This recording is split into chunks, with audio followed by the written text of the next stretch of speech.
Is ready to go? All right. Hey, Aero Tankers, welcome back. We're here again at Farm Fest 2026.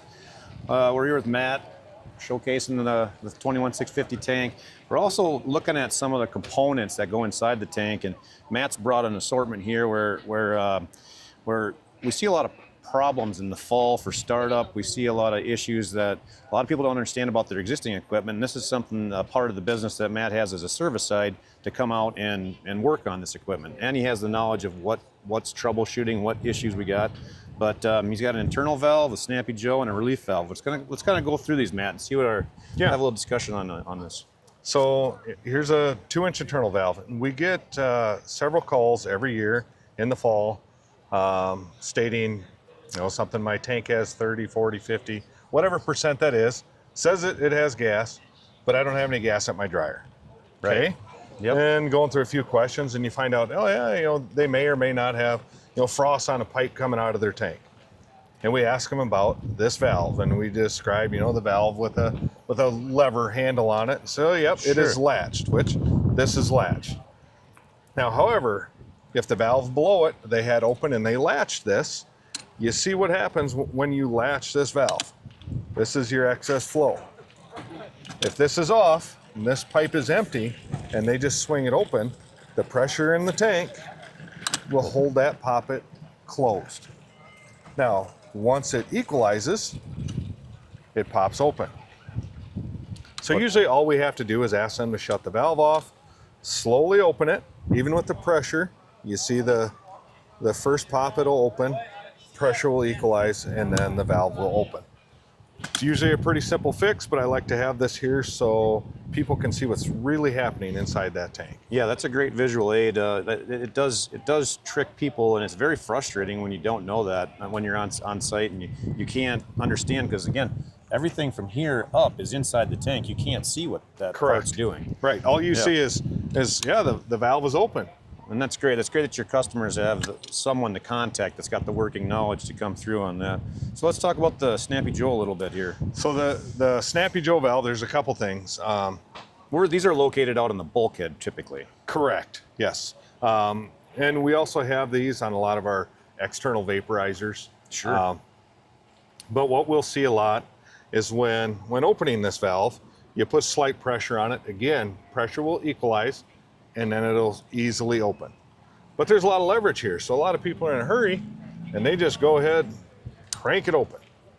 However, when you do that against all that pressure, there's a fusible link inside this handle, and that will snap. Or deform. Correct. So you'll see a lot of these where when closed, the handle is in a position like this. Yep. And that is exactly what's happened, or they've stripped out this actual handle. They've stripped that aluminum.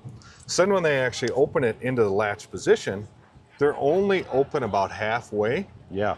So you get premature where this will snap shut because the flow is actually pushing on that disc On the inside. flapper. Yeah. Correct. Yeah, that can be a frustrating one. And again, that all is a result from over torquing, not understanding pressure imbalance on either side of the valve. Remember, this is the shutoff point, and if they don't get what's happening on each side, you can result in that. Yeah. Great. Another frustrating. And it's an easy fix. It's just something. Some people think, oh well, that's the way it should be. It absolutely isn't. No, it's not. Yep.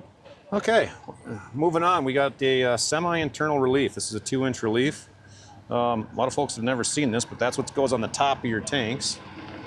This is the part from here all the way here is inside the tank. Want to give us a little breakdown on your thoughts of these? Yeah, so the semi-internal relief valve, most of the tanks you see in the field, these are what's going to be in. This is the most cost-effective relief valve to have.